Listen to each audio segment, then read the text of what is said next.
बातमीनंतर आपण आता पाहणार आहोत राजकीय क्षेत्रातील घडामोडी। विधानसभा निवडणुका लागून आठवडा उलटलाय, पण अद्यापही ईव्हीएमच्या चर्चा संपत नाहीयेत। पराभवातून न सावरलेल्या 22 उमेदवारांनी आतापर्यंत निवडणूक आयोगाकडे ईव्हीएम पडताळणीसाठी अर्ज केलाय। त्यासाठी पराभूत उमेदवारांनी निवडणूक आयोगाकडे पैसेही भरलेत।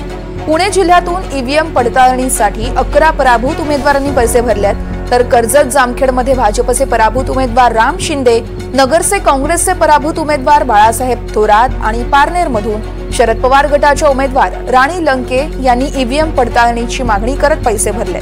तिकडे पालघरमध्ये 5 आणि डोंबिवलीत 1 अशा 6 जणांनी 27,37,000 रुपये हे फेर मतमोजणीसाठी भरलेत। नियमानुसार एका मतपेटीसाठी 47,200 रुपये मोजावी लागते ही रक्कम। त्यामुळे आता पराभूतांनी लाखो रुपये भरून फेर मतमोजणीची मागणी केल्याचं चित्र आहे।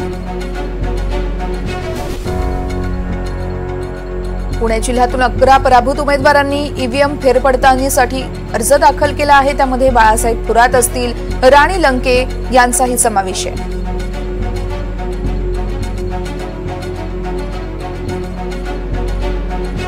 तर ईव्हीएम पडताळणीसाठी कोणी अर्ज भरले आहेत आपण ते जाणून घेऊयात। कर्जत जामखेडमध्ये 17 बूथवरील फेर मतमोजणीसाठी राम शिंदेंनी अर्ज भरला आहे। 8,02,400 रुपये त्यांनी भरल्याची माहिती आहे। तर विक्रमगडमधील सुनील भुसारा यांनी 10 बूथवरील फेर मतमोजणीसाठी 4,72,000 रुपये भरलेत। तर बवियाचे वसईचे उमेदवार हितेंद्र ठाकूर यांनी देखील 18 बूथचे भरले आहेत 8,49,600 रुपये। तर तिकडे नालासोपाऱ्याचे उमेदवार क्षितिश ठाकूर यांनी देखील 10 बूथचे भरले आहेत 4,76,000 रुपये। आणि मतमोजणीची यावेळेस फेर मतमोजणी करण्याची मागणी आहे। बोईसरचे उमेदवार राजेश पाटील यांनी 5 बूथसाठी 2,36,000 इतके पैसे मोजले आहेत।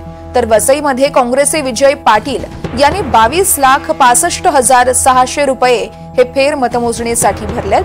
डोंबिवलीमधील जर चित्र पाहिलं तर उमेदवार दीपेश म्हात्रे यांनी 4,72,000 रुपये भरून फेर मतमोजणीची मागणी केली आहे। आपण ही सगळी माहिती पाहिली आहे। तब्बल 10 ते 11 उमेदवारांनी राज्यभरात आता तरी फेर मतमोजणीसाठी मागणी केली आहे आणि लाखो रुपये या सगळ्या उमेदवारांना भरावे लागतात आणि त्यानंतरच फेर मतमोजणी केली जाणार आहे।